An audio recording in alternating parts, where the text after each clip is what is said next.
Hey guys, it's Cam from Craft and Tailored. In this week's episode of What Is On My Wrist, we are talking about a Nivada Grenchen that is reissued by Nivada Grenchen.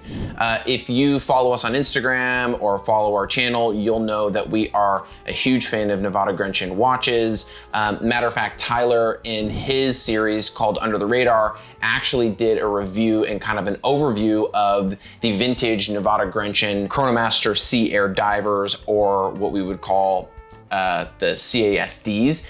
Really interesting kind of overview of kind of a brand that from a horological perspective is really cool, really interesting, but also a bit under the radar in terms of them becoming very much collectible and relevant within the vintage horology space. But the brand Nivada Grenchen is still in existence, and they actually just reissued their Chronomaster Aviator Sea Diver, and I love these watches, and I think there's a lot of value in the vintage watches, but also I'm always curious when a brand kind of relaunches something that has a vintage following and something that has kind of an iconic like status to it, to see how the new reinterpretation kind of holds up to the original. So in this week's video, we're going to be doing a bit of a review, but also a bit of an unboxing. When these came out, I was really excited about them. Our friends over at Hodinkee did a great job of kind of writing up the relaunch, and they actually offer them through their online shop. As always, when I do these kinds of reviews, it's not any kind of like paid endorsement or whatever. I actually buy these things for myself and only buy the reissues and kind of the reimagined stuff that I personally want. I'm not buying every reissue or reimagined whatever. I don't think there's value in that. To me as a collector, I like kind of, you know, looking at these things independently and ultimately wearing them and collecting them myself. So with that being said, you basically can buy these watches, and I'll provide a link in the description below, either from the Hodinkee shop, which is really cool, or you can buy them direct through Nivada Grenchen. I had a couple of questions regarding the model that I wanted to, so I actually sent Nivada Grenchen a DM on Instagram, and they kind of helped me decipher through kind of the various models, and I'll give you an overview of that in this episode. And then I just ended up placing the order directly from them. I will say that I did pay a little bit of import tax because the watch was shipped from Switzerland, whereas I think if you buy it from Hodinkee, I don't think there's like any importation tax. So for the US guys, it might make sense to buy them through Hodinkee versus going direct through Nivada. I would say the only difference in ordering directly through Hodinkee versus Nivada is you can change kind of the strap and the bracelet options, which I found is a little bit of a bonus. So to pay a little bit of importation tax to have the exact watch you want, I think is cool. So this is the box. This is what it shipped in. It shipped via DHL. There's a box within a box. So here is your Chronomaster in its box. And then there's these wonderful black and white packing peanuts, which are amazing. And in ours, they actually sent me, oh God, I'm gonna make a mess. There wasn't any easy way of doing that. Let's just pour that out, because I noticed something in here that I didn't see before. There's like, this is pretty cool. It says, welcome to the Nivada Grenchen Owners Club. We are really happy to have you on board, and we love seeing our timepieces on your wrist. Please let us follow your Nivada Grenchen by tagging us, etc., etc., etc. Kind of a cool shipping box. I have now made a mess all over the floor. And then if you just notice, I pulled out a really awesome book that I think Tyler actually went over when he reviewed the Chronomaster range, which we actually have here in our library as well. This book is awesome. There are so many awesome Chronomaster references, and the cool thing is there's actually Nivada and Croton in here as well. So Tyler in that video, I'll provide a link in the description above or below or whatever, but kind of went over the difference between Nivada Grenchen and Croton. Nivada sent us one of these with the purchase of our watch, which I also thought was kind of cool. I'm not sure if that happens with Hodinkee. Maybe somebody could, you know, provide an update to that in the description below. So the thing that I was really stoked about is the box. The box is really cool. Great packaging, great little design. I love this kind of like plane flying through what appears to almost be like magnetic fields. Really cool. and this little outer sleeve kind of slips off, and then you have this like nice, almost like padded box here. I kind of have a thing for watch boxes. I think a lot of brands like provide you with this massive box with their timepiece, which I think is kind of cool from a presentation perspective. But then like after you open it, what are you really doing with like this massive like olive wood piano lacquered box? It's just sitting in your closet or in your safe, and it's kind of taking up space, and it ends up kind of just becoming a pain. So I thought that this was really cool because the presentation of this is really nice, but it's also not huge, which I think is a plus. So hats off to you, Nivada. So far, so good. So we open the box, kind of slides like this, and then we have your timepiece in the box like this. And then there's some info here kind of on the inside of the box, which I thought was kind of cool. So you've got kind of like this little historic throwback Chronomaster little like motif in here.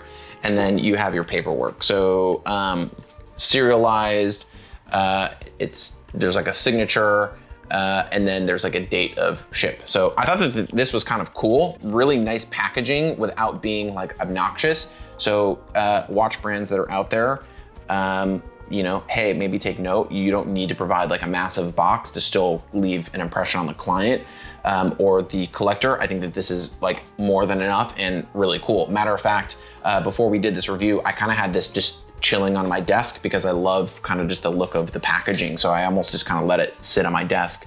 What's cool about the relaunch, and of course you guys can check this out at the Nivada Grenchen website, is in the chronograph or the Chronomaster range of watches, they actually offer their watches in two different variants. They offer them in a manual version and or in an automatic version. I went for a manual winding. I'm a bit of a purist. I like manually winding my watches. I'll kind of walk you through that, I guess, designation on the website. And they've got some kind of like very ingenious coding. Thank you, Nivada, for helping explain that coding to me. But I went with the 86012M. And basically it's a 2-register chronograph. The other thing too is they have like a little hang tag, which I think is really nice. It's like a nice little metal hang tag. And then what I did is I went for the manually wound version, and then I went with this oyster style straight end piece bracelet, which I was really excited about. The reality is I wear most of my chronographs, believe it or not, on straps. I just like the way that chronographs feel on straps. Also, I find that I wear more chronographs while I'm actually driving. And so I like kind of the feel of a strap, but I thought that this bracelet was super cool and kind of unique and definitely checked the boxes of what I kind of look for in vintage bracelets. They offer a couple of different bracelets as well and straps. They offer this being kind of like the oyster style bracelet. And then they also offer like a beads of rice style bracelet, which is really, really cool and interesting as well. Upon first inspection, and I haven't worn it on the bracelet yet. I kind of wanted to save that for the review. It's really, really nice. It's like this rivet style bracelet. It comes fully wrapped up and we can peel the stickers off, right? The other thing that I thought was kind of funny and cool is there was actually, if you look closely, they actually put stickers like on the pushers. So I'm gonna peel those guys off. And the crown, which was really cool. So kind of like funny seeing what manufacturers put, you know, stickers on to protect the watch in transit or whatever. But this guy has a lot of stickers on the bracelet. We're gonna remove our hang tag here, and it had, you know, stickers on the crystal and on the case back, and then of course all over this bracelet there are stickers everywhere. We're just going for it. We're gonna peel off all these stickers here. All right, so one thing that I want to do, this is gonna be a longer review.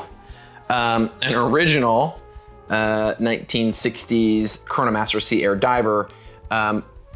First inspection, they're pretty similar. The faceting on the case is very much the same. The size is the same. Obviously the dial's a little bit different here, and it's a different kind of like layout and reference. They actually do make a version that is basically this watch here, and that's under the 86007 reference. And then they make that in a manual and in an automatic or self-winding version. So the way that you're gonna decipher that on the website is they'll basically, the 86007M would be the manual version of this, and then they also make it in automatic, as where they make this reference in an automatic and or in a manually wound version. Being kind of a purist and liking the brand from a vintage perspective, I really like the manually wound version. So this is a manually wound chronograph, and we'll dive into the movement and all that kind of stuff here in a second. But what's interesting is they're very much similar in terms of their overall design and appearance. And I think that that's important when you're kind of ultimately like relaunching or creating a heritage, version of something. The difference obviously is in the new version, we have this really nice sapphire domed, what looks like an anti-reflective crystal. It does appear that there's an anti-reflective coating on the underside of the crystal. It's kind of a purplish blue. But if you look at the watch from the side, the original Chronomaster is a little bit thinner. This one is a little bit thicker, but not by much. But they're very much the same. And on the wrist, they wear very similar. Whereas I think with some watches where they kind of like reimagine them or re-release them, like the proportions are just completely off, right? This is not. Like the proportions here are the same. 20 millimeter lug width. I believe that this measures out to be like 38, if not 40 with the crown. The pushers are a little bit different, a little bit more modernized on the pushers. The crown is a little bit different. Obviously, we're using modern manufacturing methods here, whereas there was a lot more, I would say, kind of traditional manufacturing methods on the original. But if you literally hold these watches side by side, the cool thing is that you can see that this one is obviously much more modern, but it's still kind of in the same vein. It's not something that is like too far off as kind of a reimagined version. Matter of fact, like the fonts on the bezel are like almost identical, which is something that I think is really cool when looking at this from kind of a design, fit, form, finish, feel perspective. The original Chronomaster series did come on either strap or bracelet. I think they were commonly sold on, like a tropic rubber strap or like a leather strap, but I believe that there are a couple of them that were offered on bracelets as well. The thing that is really cool is also they offer their watches with either like a white luminous material, which is like a bright kind of new lume, and then they also offer one that has kind of like a vintaged or like antique type of lume, and then they also designate that by putting that in the reference, where you have the reference number with a W, or you just have the reference number with then the either manual or automatic designation. So case size is 38.3 millimeters, but I would say that it wears like a 40 when it's on the wrist. Same thing with the vintage version. I would say that a 38 millimeter case wears more like a 40. You don't have crown guards like on, let's say, like an Omega Speedmaster. You don't kind of have like the asymmetrical case. It wears, I would say, probably kind of like a 38 or 40 with the crowns and the crown and the pushers. It wears, not too small, but also, not too big on the wrist. I think it's a nice size for a sport watch for sure. The case thickness is 13.75, so not the thickest watch in the world. And let me look really quick. 14.80. So the automatic version is slightly thicker, and that's to accommodate for an oscillating weight. Manual winding, they use a Sellita SW510M BHB.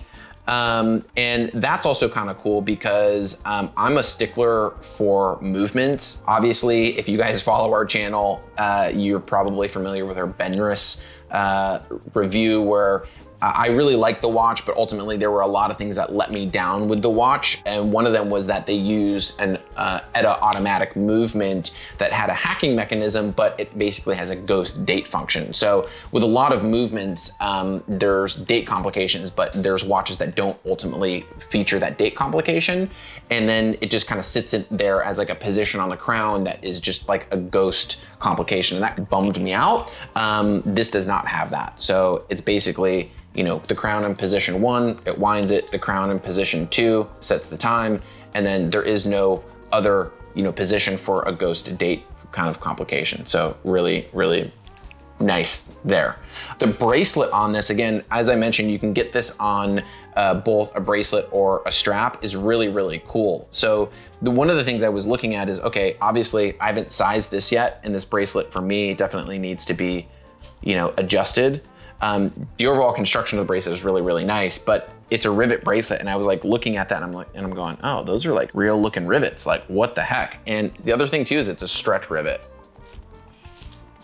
So kind of going back to the originals. But what's cool is on each rivet, you actually have a screw head. So you basically have a pin that goes through, and you can basically take out links really easily. If this was an actual rivet bracelet, you would have to take it to a jeweler or like a bracelet repair shop and actually have the rivet removed and then re-riveted to size the bracelet. This actually makes it really, really easy. But the other thing that I think is insanely impressive, hats off to you, Nivada, is that it's actually a stretch rivet bracelet, which is super awesome. The one knock that I will say is that it incorporates a fixed spring bar. Basically, they have like this little like tab so that you can operate the spring bar without a tool. Okay, so totally understand why they did that. The end link is actually manufactured in a way where you could pull that out if you wanted to. It's actually notched in a nice design. So basically, you just kind of like slide that like pull on the spring bar.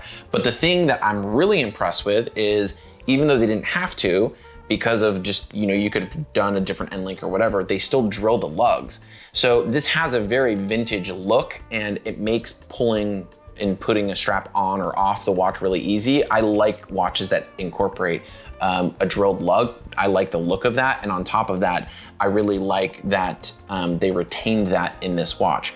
Again, I do understand why they put the spring bar in here, and it's not like the biggest thing, but I'm just not a fan of those spring bars in general. What's really awesome is that if you compare this to the original, I know this isn't a direct comparison, but you basically have kind of this flat dial that's printed. You have the tachymeter scale on the inside, 2-register chronograph.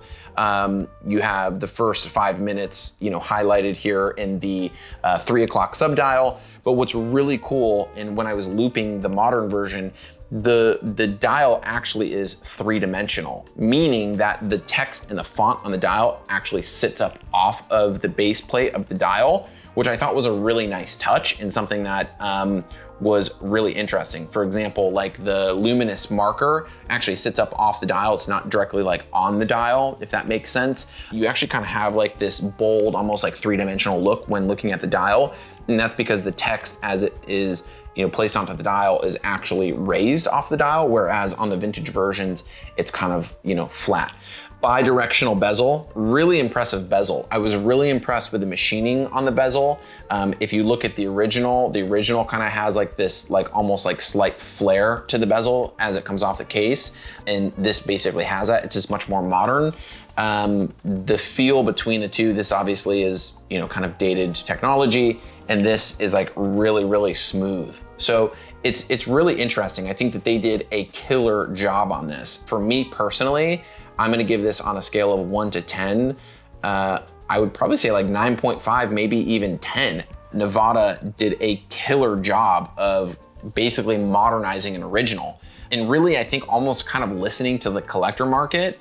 The guys that are buying these are probably gonna be fans of these. So why deviate from that design too much? And you can see that, you know, there's modern finishing elements here, but like to have an oyster stretch bracelet, like they didn't have to do that, you know, while incorporating a screw. Like that to me is, I guess, a reimagined way of taking an icon on a classic and bringing it into the modern era. So I can't recommend this enough. I wore this watch and have been wearing this watch for about a week, and I really didn't get tired of wearing it. I'm actually forcing myself to wear a different watch just to kind of like rotate through things in my collection, but this is definitely staying in my collection. I've really enjoyed wearing it, and also I'm actually kind of stoked to wear it on this oyster stretch bracelet. I was kind of saving it for this unboxing, so I at least had like some more stickers to pull off, but on the oyster straight end piece bracelet, I think it's just really, really cool. It's a nice, classy looking piece, and on strap and on the bracelet, I think it looks really awesome. But it's also something that I think you can really wear and not be kind of afraid to wear, because you've got a sapphire crystal and it's new. And also the price point is awesome. This watch on the bracelet with the book was $1,900. If you go for just say, let's say like the black leather strap, you're at $1,700 for this reference specifically. I think there's a lot of value here for that price point. I don't feel like I overpaid for the piece at all. I think that what I'm getting here is awesome. I'm seeing this for a lot more in other auxiliary brands that I think are probably less interesting, maybe more iconic, maybe more mainstream, but ultimately I really feel like there's a great bang for your buck, and I feel like I'm getting more than what I'm ultimately paying for, if that makes sense. So really, really great piece. I cannot recommend them enough. I'll provide a link in the description below so you can check them out at the Houdinki shop, and also directly to Nivada Grenchen so you can check out the watches and really, really like them. So in any case, guys, thanks for tuning in.